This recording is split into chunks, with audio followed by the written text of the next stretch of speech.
À chaque année, plus d'1 million de Québécois visitent des hôtels tout inclus dans le sud, comme à Cuba ou en République dominicaine. La preuve? J'y suis déjà allé plusieurs fois avec ma famille. Mais étant trop jeune, j'ai toujours cette question qui me hante à ce jour. Qu'est-ce qui rend ces destinations aussi populaires au sein des Québécois? Pour y répondre, j'ai fait comme tout le monde, j'ai payé 1200 $ pour un voyage tout inclus d'une semaine à Cuba. Au cours de notre enquête, nous allons juger l'expérience avec 3 critères précis. L'hôtel, la nourriture et les activités disponibles. Pour m'aider avec mon investigation, j'ai fait appel aux personnes les plus qualifiées que je connaisse. Ma mère, ma sœur et Ginette, qui ont tous déjà vécu ce genre de voyage. À la fin de cette vidéo, vous saurez si les tout inclus sont encore la destination voyage préférée des Québécois ou si c'est le temps de passer à autre chose. Aujourd'hui, nos missions, la visite, c'est très dramatique, commander un pina colada dans le meilleur bar et s'inscrire dans une expérience culinaire hors du commun. Commençons par le commencement, on est à Varadero à Cuba, au Sol Caribe Beach, un hôtel qui est là depuis un certain temps maintenant et qui offre énormément d'activités. C'est précisément ici qu'on est arrivé de l'aéroport en autobus et on est amené tout simplement à aller au lobby pour s'enregistrer pour nos chambres et tu restes là pendant une semaine, dans mon cas à moi. À l'intérieur du lobby, on peut y retrouver le bureau pour faire le check-in, une grande rivière remplie de plantes. Étant un fanatique moi-même de plantes, je me régale. On peut y retrouver également plein de chilling spots, des chaises, des tables, des pots de fleurs, des roches et... Un peu plus loin, on peut y retrouver un bar à café, très important les matins, surtout pour moi. Et un premier bar, parce que oui, il y en a comme 50, qui s'appelle Le Fresh. Étant déjà au lobby, j'en ai profité pour visiter le comptoir de réservation. En gros, sur le site, ils proposent plusieurs restaurants à la carte qui sont gratuits. En général, bien meilleur que le buffet. On a le choix entre un restaurant italien, asiatique, cubain et j'en passe. Pendant la semaine, on va en tester quelques-uns. En lien avec notre mission d'aujourd'hui, par contre, j'en ai également profité pour réserver une expérience culinaire avec un spectacle près de la piscine.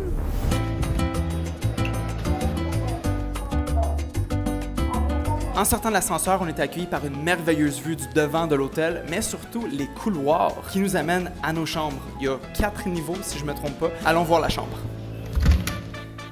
Mon lit, le lit à ma sœur, une télé qu'on n'a pas ouverte encore, un petit bureau avec 2 chaises Et un banc, ma foi, très confortable. Je pourrais jouer au Uno. l'espace garde-robe pour pas être tout nu, genre amener du linge, genre c'est bien, parfois. Ici, c'est la douche. Je vous ai bien nu, hein? Vous saviez pas que j'étais caché? Un lavabo qui fonctionne. Et le trône. Je suis sûr que ma soeur se demande quoi je fais.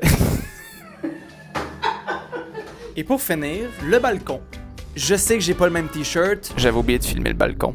Je m'en excuse. Derrière moi, c'est la piscine relax, où ce que tu peux venir te faire bronzer, lire un livre. Il y a une trentaine de chaises ici, donc les places sont limitées quand même, mais c'est vraiment ici que tu viens relaxer pour pas te faire embêter. Les abris pour l'ombre également sont vraiment hot, remplis de verdure et ça donne juste envie de s'asseoir et de te taper un petit somme. Derrière moi, je vous rassure, c'est pas 2 grosses boules, c'est bel et bien la piscine qui est moins relax. C'est ici en général que les gens vont faire des activités, du water polo, de la danse et plein d'autres activités que les géos vont organiser pour nous pendant la journée. Il y a également la possibilité de passer au bar directement dans la piscine. On n'a même pas besoin de sortir de la piscine pour boire, ce qui est un choix de vie questionnable. Je ne juge pas. Hein. Il doit y avoir au moins une 80, c'est pas une centaine de chaises disponibles, si pas plus. Et pendant que j'étais encore à la piscine, j'ai remarqué cette partie de l'hôtel. De loin, j'arrivais pas à comprendre si c'était un resto ou un penthouse et ça m'intriguait beaucoup. J'ai donc décidé de retourner à ma chambre, de m'habiller en mode Fashion Week et j'ai pris l'ascenseur jusqu'au dernier étage. En arrivant en haut, je suis tombé sur cette affiche. Un jazz bar? Ça me parle! Je me suis donc aventuré dans l'inconnu et à ma grande surprise, il y avait personne, à part évidemment un barman et une serveuse. J'ai donc sauté sur l'occasion pour visiter un peu et profiter de la vue magnifique qu'on avait sur le resort. Genre, regarde-moi ça! J'ai ensuite pris place dans un fauteuil ultra confortable et j'ai pu commander ce que j'avais besoin pour ma 2e mission de la journée. Gracias! J'ai trouvé un pina colada. Très content. Regardez-moi ça en plus. Oh là là! J'ai rarement sué autant. Même mes lunettes sont en train de glisser de mon nez. Il fait extrêmement chaud à Cuba, donc ça va me rafraîchir à foison. Ma paille, elle a un trou.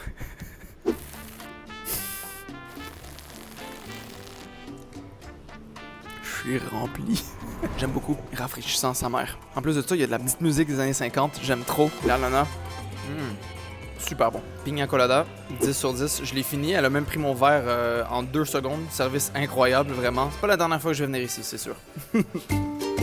Je me dirige ensuite à la piscine pour notre souper spectacle. Ah, vous l'aviez oublié celle-là? On va bien manger. On est gentiment reçu avec une coupe de champagne, quand même assez fancy, et on est invité à s'asseoir à une table tout près de la piscine. Je me sentais comme un vrai VIP. Décoration sortie d'un film, un grill à l'extérieur juste pour nous, un bar à volonté, de la bonne musique. Je pouvais pas demander mieux. Comme amuse-bouche, on a été servi d'une pâte feuilletée au fromage. Les saveurs sont là, c'est juste un peu dur. Ils sont bons, c'est bon. Moi, j'aime ça. On n'est pas non plus à Paris avec ces merveilleuses pâtisseries, donc ça se comprend. De toute façon, ils se sont largement rattrapés avec le potage de citrouille qu'on a reçu par la suite. Wow! Juste assez salé, je trouve aussi. Super bon. Avant de recevoir notre plat principal, place au spectacle. On a été divertis par un groupe de danseurs sous-marins. Pendant près de 45 minutes, ils ont enchaîné les acrobaties, des changements de costumes et de thème, la nage synchronisée, encore plus d'acrobaties. C'était franchement impressionnant et j'ai passé un super moment. On a ensuite été servi une quantité astronomique de bœuf. Je me suis régalé. Et vu que j'ai une bonne dent sucrée, j'ai défoncé le dessert. Par contre, je vous ai menti. Oh non, oh my god, comment ça? Voyons donc! Ce souper, que je note 7 sur 10 en passant, nous a en fait coûté 35 $. Cette expérience fait partie des nombreuses activités premium offertes par l'hôtel. Si tu veux ajouter de l'aventure à ton voyage, c'est possible de faire du catamaran en pleine mer, par exemple. Tu sais, je dis ça comme ça, là, par pur hasard. C'est clairement pas quelque chose qu'on va faire plus tard dans la vidéo, là. Je suis super content de la journée d'aujourd'hui. On a fait nos 3 missions. C'était incroyable. Mention spéciale au souper ce soir, c'était... Tabarnak. J'ai même pas eu le temps de finir ma phrase que je me suis déjà fait respawn le lendemain. Aujourd'hui, nos 3 missions, c'est d'aller déjeuner à The Kitchen, de boire une boisson que je ne connais pas, qui est locale, préférablement, parce que j'adore les boissons, et de visiter la plage et trouver un poisson. Gracias. Merci beaucoup. Thank you so much. Premièrement, direction le café. Je me suis levé du bon pied aujourd'hui, alors j'ai décidé de pratiquer un peu mon espagnol. Je veux simplement un café glacé. Ça devrait le faire. Hola. Quiero un café con hielo, por favor. Frappuccino. Frappuccino, sí. Disculpa. Gracias. Ça s'est super bien passé. Yay, j'ai mon café. J'ai pris un frappuccino. Sérieusement, ils sont super bons. Ça me fait un peu penser à des ice caps du Tim Hortons, littéralement. Et ça, j'adore. Et ce qui est le fun ici, c'est qu'on peut remplir notre bouteille avec du café, avec de l'alcool, avec de l'eau. Très important de boire de l'eau surtout. C'est quelque chose que tous les hôtels de ce genre font. Et ça, je trouve ça vraiment, vraiment cool. Pour manger ce matin, on se déplace au The Kitchen. C'est dans le fond une sorte de buffet à volonté. On a également la possibilité de se faire des omelettes. Ils offrent également le service de dîner et de souper. Pour ma part, je me suis pris du pain. Je me suis fait faire également un omelette avec des champignons, du maïs, des tomates et plein d'autres bons ingrédients. J'ai également pris une sorte de pâte frite. Je crois que c'est local, mais je suis pas sûr. Et j'ai également pris un donut parce que pourquoi pas. Commençons par la petite pâte frite. Évidemment, c'est un petit peu gras. C'est une sorte de pâte qui est, comme on dirait, mélangée avec plein d'épices, plein de légumes, on dirait. Travaillé à la main, frites. Et c'est assez assaisonné, pour vrai, j'aime beaucoup. Évidemment, c'est un peu qualité buffet, dans le sens où moi, je suis arrivé vraiment tard au service, donc veux pas, c'est des morceaux qui sont restés là d'un peu un petit moment, donc ils sont un petit peu plus coriaces. Le donut, maintenant. C'est bon, aucunement assaisonné, pas de sucre, pas rien. C'est vraiment très, très de nature, donc avec une petite confiture que j'ai justement ici, à l'orange. Pourquoi pas, on se gâte. Ah ouais, donc. Tiens, toi. Tu vois? Ça rajoute vraiment quelque chose, j'aime beaucoup. L'omelette, maintenant? Ah ouais, OK. Omelette classique, super bien assaisonnée. Parce que quelque chose que j'ai remarqué ici, c'est que le buffet est assaisonné vraiment, vraiment très peu. Mais, en général, les cuissons sont bonnes, le pain est bon, la friture est super bonne aussi. Pour être gratuit avec ton voyage, c'est un très bon deal. Maintenant, avec le ventre plein, je me sens d'attaque pour notre deuxième mission de la journée. Visiter la playa! Pour ça, je dois me déplacer à quelques minutes du lobby. Je crève de chaud. J'ai besoin de chaud, Mon cerveau fonctionne plus. Pour aller chercher une serviette. Elle aussi inclue dans notre forfait. Vous allez comprendre pourquoi dans quelques instants.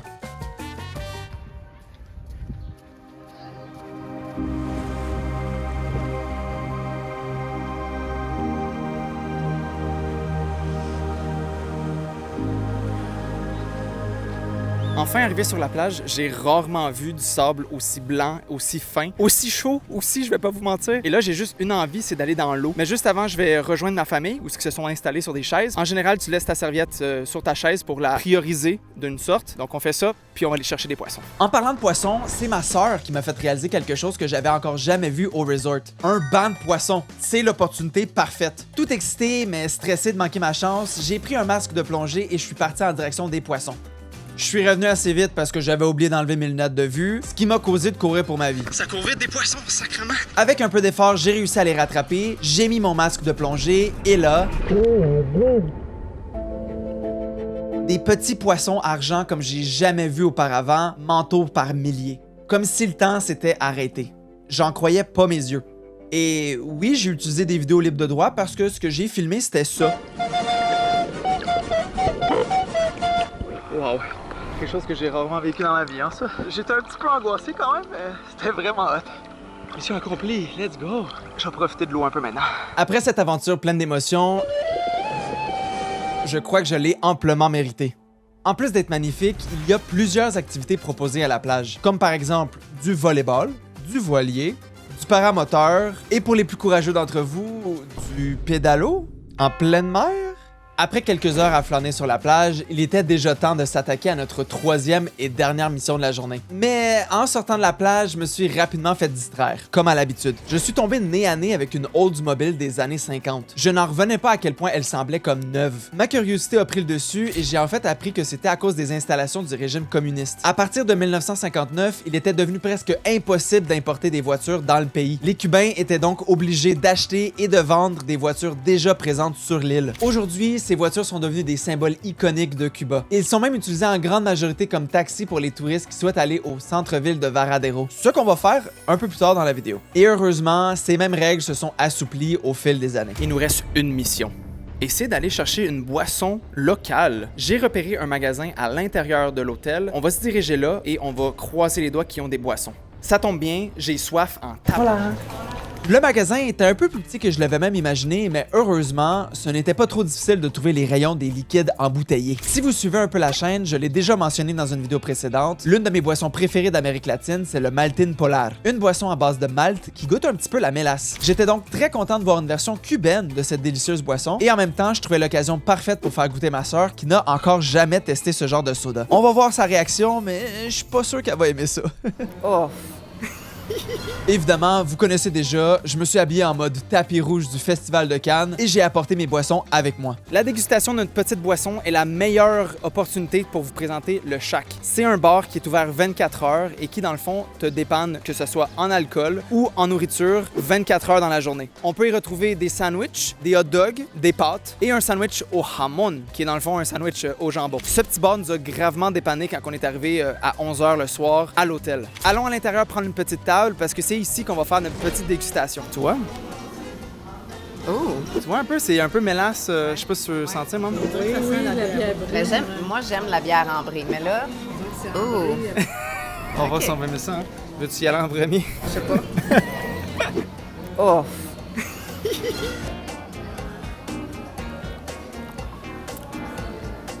Ça sent moins bon, mais ça goûte Mieux? mieux. Ah ouais, ok. Attends. Ça goûte comme si tu buvais un dessert à la mélasse. Mais c'est Tu pétillant. vois, c'est ça. Ouais, c'est ce que je connais moi aussi. Pas mauvais, hein?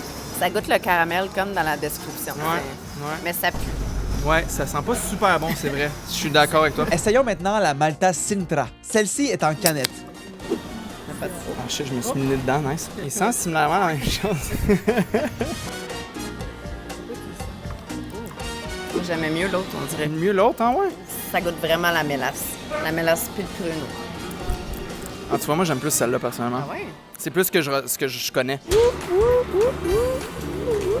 Je viens tout juste d'apparaître et j'ai déjà chaud. Aujourd'hui au planning, je vais enfin aller voir la petite tour qu'il y a proche de l'hôtel parce que vraiment, elle m'intrigue depuis un petit moment maintenant. M'intrigue. Par la même occasion, on va essayer d'aller manger au restaurant à côté de la tour parce qu'apparemment, il y a un restaurant qui est excellent. Donc, j'espère qu'il va rester des places. Et un petit quelque chose de nouveau, on va essayer d'aller jouer au mini-pot. Je sais pas si c'est ouvert, je sais pas si c'est possible, mais on va essayer. Mais pour commencer, allons se rafraîchir à la plage aujourd'hui. On va prendre ça mollo. C'est encore une merveilleuse journée à Cuba et j'ai sincèrement l'impression qu'il fait beau à chaque jour. Aucun signe de précipitation en vue. On est chanceux. Pendant qu'on profitait de la plage en famille, je vous jure, je ne peux pas inventer ça, on a été accosté par un local qui travaille au restaurant à côté de la tour. Le restaurant s'appelle El Mesón de Don Quijote. Entre autres, ils sont vraiment reconnus pour leur langouste. C'est similaire à un homard, mais avec un goût un peu moins parfumé et une chair plus dense et plus ferme. J'en ai jamais mangé de ma vie. Donc sans hésitation et en quelques minutes, nous avions notre réservation pour ce soir. La plage c'est bien, mais si vous vous rappelez de la visite, eh bien, je vous ai pas tout montré. J'ai donc tranquillement quitté la plage, j'ai croisé quelques amis de Jerry et je me suis dirigé vers le... Damn les gens! Derrière moi, c'est le gym où on peut venir pousser de la fonte et avoir des gros bibis. À l'intérieur, c'est très bien équipé, vraiment, pour un hôtel qui est encore une fois tout inclus. Je suis quand même assez surpris. C'est un petit peu moins de mon genre pendant les vacances, mais quand même, c'est vraiment cool d'avoir ça en disponibilité. À ma gauche ici, on a le théâtre, un endroit qu'on a eu la chance de visiter il y a quelques jours pour un spectacle de danse. Donc il y avait un groupe de 8 danseurs avec une chanteuse et ils ont fait énormément de styles de danse. C'était vraiment cool. À la fin du spectacle, le public a même pu les rejoindre sur scène, donc ma sœur et Ginette en ont profité pour montrer leur meilleur move de danse. Et c'est gratuit, encore. En revenant à la chambre afin de me préparer pour le souper de ce soir, j'ai croisé cette fois-ci le cousin de Jerry et en arrivant à la chambre, je suis tombé sur cet origami en serviette sur mon lit. Ça peut paraître un peu étrange, mais je vous rassure, c'est normal. Dans les tout inclus comme à Cuba, c'est très fréquent de donner des tips en argent américain aux femmes de ménage pour les remercier. En retour, ils vont souvent faire des origamis différents dépendamment des jours ou même laisser des notes que j'ai malheureusement pas été capable de lire encore. Je cherche toujours de l'aide pour décrypter ce message si jamais vous connaissez quelqu'un. Ouais, j'ai peut-être parlé un peu trop vite tantôt. La tour est pas très loin, hein, mais là, il commence vraiment à vanter. Il y a beaucoup de tonnerre, beaucoup d'éclairs. J'ai un feeling, on va sûrement se faire prendre par la pluie. On va sûrement se faire prendre par la pluie. 10 minutes de marche nous séparent entre le resort et le restaurant. On croise donc les doigts pour qu'il ne pleuve pas. Parce que vous le savez autant que moi, la météo ici peut être un petit peu imprévisible.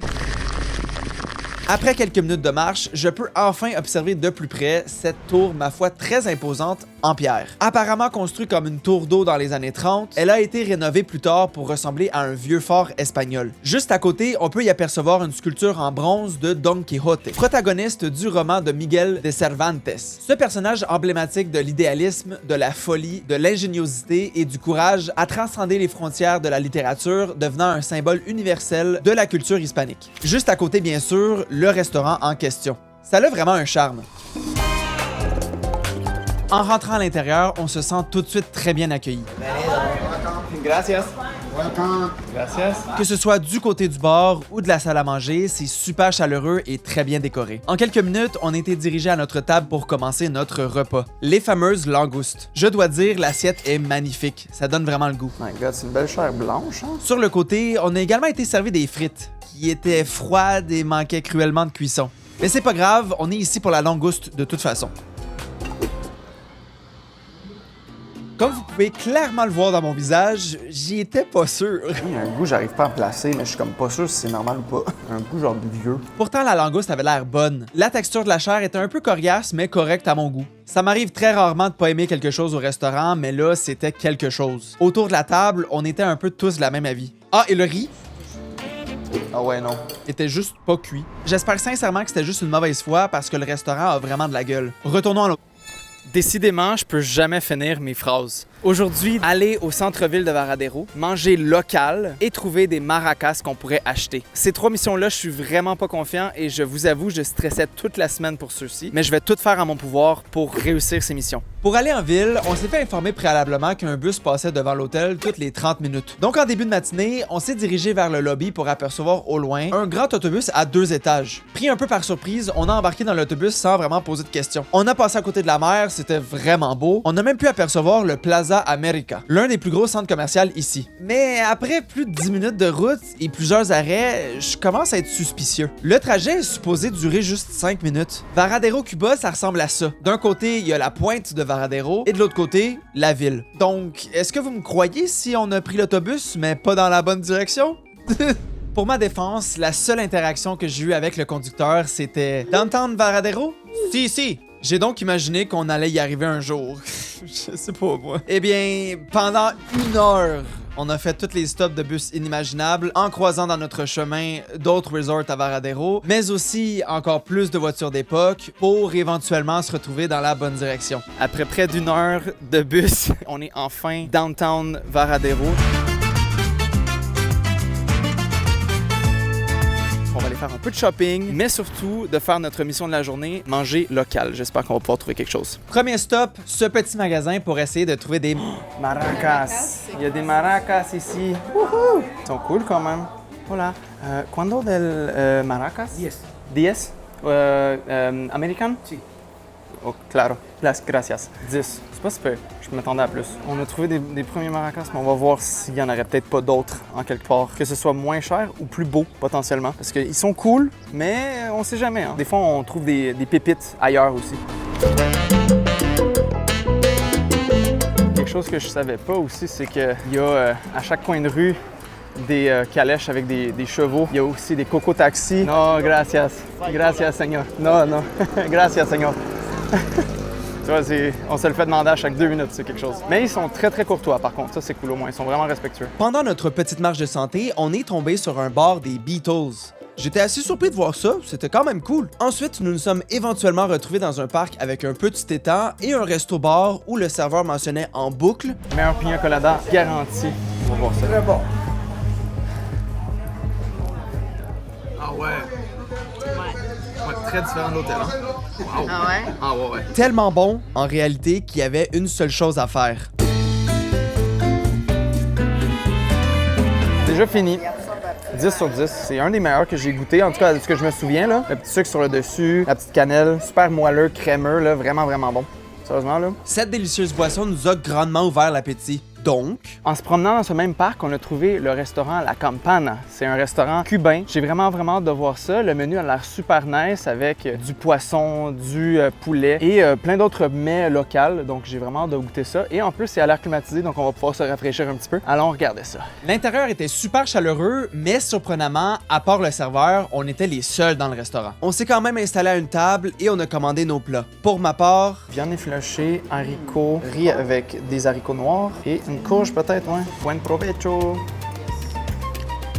Super bien assaisonné, c'est bon. Ça goûte un peu le chili, chili maison, un peu avec du porc effiloché, des haricots. Oui, oui.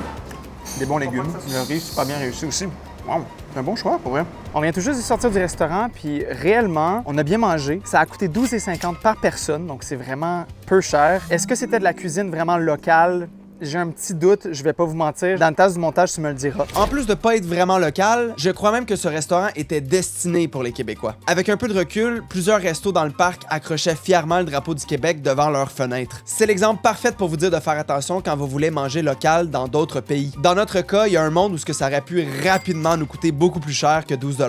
Ça reste qu'on a bien mangé et pour vrai, je suis satisfait. Mon ventre est plein. Allons maintenant trouver des maracas. Pendant notre chemin, j'ai été surpris de croiser une des bonnes amies de Jerry, juste à côté d'un petit magasin. Magasin qu'on n'a pas eu vraiment de chance pour trouver des maracas, malheureusement. Ma famille sont retournés à l'hôtel en bus et moi, je me suis dit que j'allais arrêter un petit peu downtown Varadero pour acheter les maracas pour notre dernière mission. Et j'ai pas assez d'argent. J'ai pas réalisé qu'en fait, en payant au restaurant, ben j'ai plus d'argent pour acheter les maracas. Donc, je vais devoir abandonner cette mission-là. Donc, c'est la seule mission, je crois, qu'on a manqué. Je suis vraiment, vraiment triste, mais bon. C'est des choses qui arrivent, hein? On retourne à l'hôtel. Là, je suis à l'arrêt de bus en ce moment, là. Puis ce qui est con, c'est que j'ai 30 minutes avant de prendre l'autre bus. Donc, j'attends à rien faire, littéralement. C'était pas un de mes meilleurs moves, ça, je vous avoue.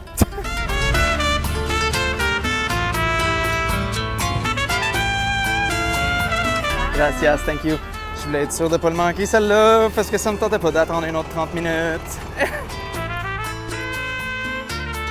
À peine revenu au resort, j'ai rejoint ma sœur qui était en train de discuter avec une dame. Elle m'a rapidement appris qu'elle prenait de l'avance pour une mission de demain. Je l'ai mentionné brièvement en début de vidéo, le resort propose avec des coûts supplémentaires des expéditions en tout genre, comme par exemple un safari en Jeep, la fameuse visite à la Havane ou même une expédition en pleine mer à bord d'un catamaran. C'est quelque chose que j'ai toujours voulu faire mais que jusqu'à aujourd'hui, j'ai jamais eu l'opportunité. C'était donc pour moi une chance à ne pas manquer. Étant le seul dans notre groupe à ne jamais avoir fait ça de ma vie, ma sœur s'est proposée volontaire pour m'accompagner. Donc, pour le coût de 120 $ par personne, nous avons réservé l'expérience d'une vie pour demain matin, 8 h. J'ai bien hâte.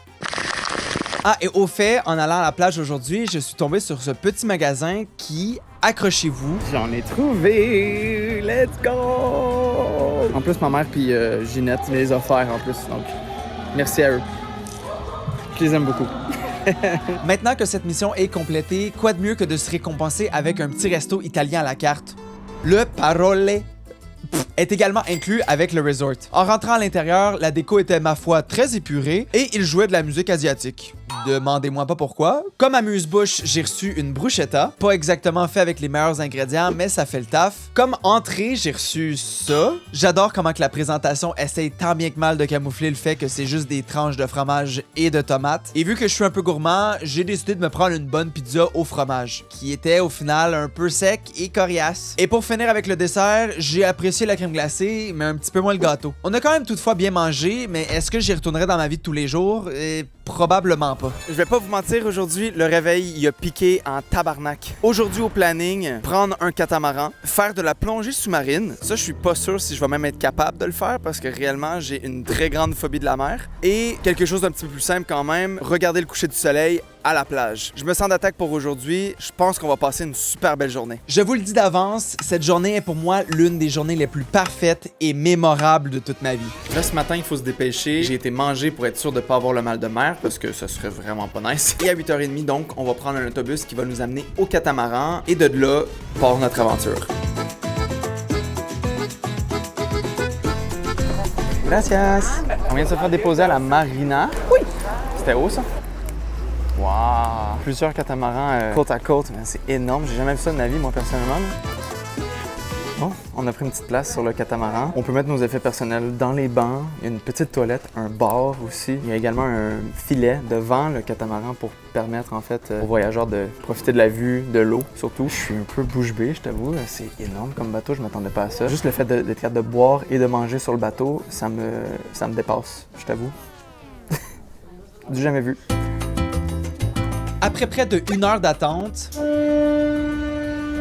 nous avons finalement entendu retentir le signal de départ du bateau. C'est au même moment qu'on fait la rencontre de Ricky et de son équipage, ainsi que certains passagers du bateau. La France. Ah, Canada. c'est... Par éthique, on a décidé de choisir la sortie en catamaran sans la plongée avec les dauphins, vu qu'ils sont en captivité. Mais c'est là que cette journée s'annonce mémorable car même pas 10 minutes après avoir parti du port, j'aperçois au loin pour la première fois de ma vie un dauphin qui lui est en liberté. Ça fait plaisir. C'est super beau, super chaud, le vent est vraiment agréable. Direction Cayo Blanco. Je suis un petit maudit de pas vous avoir dit où est-ce qu'on s'en va. On est en direction de Cayo Blanco, une petite île proche de la pointe de Varadero où on y retrouve apparemment le sable le plus fin et blanc qui soit. Et d'après Ricky, il y a encore la plongée sous-marine et un bon repas qui nous attend.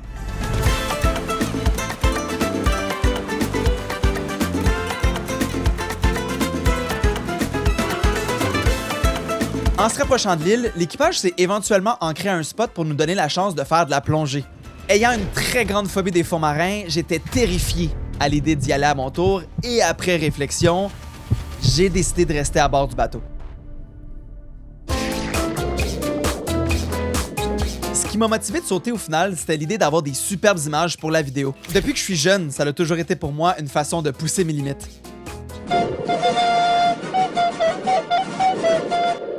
Écoutez, j'ai essayé.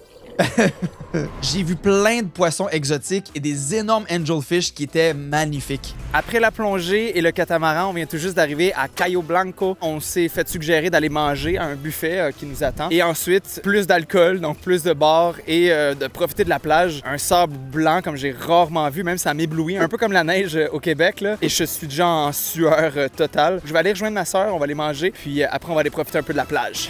What's up, man? Qu'est-ce qui se passe? Mon ref? Oh my god, c'est gigantesque. Arrivé au buffet, parmi la petite sélection de nourriture, j'ai choisi ce qui me semblait bon et je me suis posé avec ma soeur pour manger. La nourriture était correcte, mais ce qui était mieux, c'était les chansonniers derrière nous.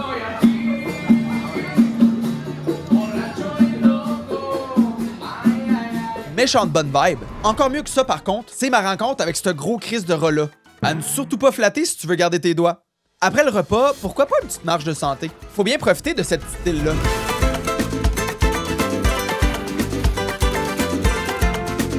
En tout cas, mon expérience sur cette île est vraiment cool pour l'instant. Le sable est super fin, comme j'ai jamais vu auparavant. Et de ce côté de l'île, c'est vraiment calme, il n'y a personne. On s'est fait dire qu'on était en basse saison aussi, donc il n'y a pas grand monde, il n'y a pas grand touriste, donc c'est vraiment cool. On a presque l'île à nous tout seuls. On s'est même fait un ami l'ermite. Ah oui, ça. Oh. Donc, la grande question. Est-ce que ça vaut la peine de faire toutes ces activités-là pour 120 $? Absolument. Je vous le conseille fortement si vous êtes de passage à Cuba. Un peu plus tard, en revenant au catamaran, j'ai commencé à m'inquiéter. J'ai aperçu au loin ce qui paraissait être une méchante grosse tempête de pluie et d'orage qui grondait dans tous les sens. Il a pas de l'air à faire beau là. Faisant confiance à Ricky, je me suis rassuré en me disant que soit A, la tempête n'est pas dans notre chemin, ou B, on va attendre avant de partir pour éviter la tempête. Hey, félicitations, vous avez eu la bonne réponse! La réponse C, on quitte immédiatement l'île et on se dirige directement vers la tempête. C'est le fun, ça? Hey, ça fouette, hein? Wahoo! Les images parlent d'elles-mêmes. C'était un sacré déluge et on a tous commencé à vraiment avoir très froid. Tout le monde s'est réfugié sous le toit du catamaran, tandis que moi et ma sœur, on a décidé de vivre l'expérience autrement. Étrangement, même si certains seraient tristes ou fâchés d'avoir eu du mauvais temps en catamaran, pour moi, ça a vraiment été le highlight de tout mon voyage. Avec ma sœur en plus, quoi demander de mieux? Donc, je vous rassure, on a bien survécu. On vient tout juste d'aller manger des beaux petits tacos. C'était vraiment bon. Là, je me dirige à la plage parce qu'on a une dernière mission à faire aujourd'hui. C'est d'aller voir le coucher du soleil. On s'est essayé plusieurs jours dans la semaine, mais on n'a jamais été capable de se rendre à l'heure parce qu'on arrivait trop tard. Donc là, il est 8h pile. Le soleil se couche à 8h20. Donc, on se dirige à la plage pour espérer avoir un petit coucher de soleil ce soir. Vous l'avez vu comme moi, ce voyage à Cuba était rempli de rebondissements, de surprises et de vraies petites aventures. Honnêtement, l'hôtel était vraiment cool, on a mangé à notre faim et on s'est amusé à fond. Alors, la conclusion à mon enquête? À 1200 $, oui, ça vaut totalement la peine et oui, je le recommande sans hésiter. Mais avec le recul, je me rends compte d'une chose. Ce n'est pas l'hôtel de luxe, le buffet à volonté ou même les plages qui fait le voyage. Ce sont les personnes avec qui tu le partages. Il y a même un arc-en-ciel. C'est quoi cette vie?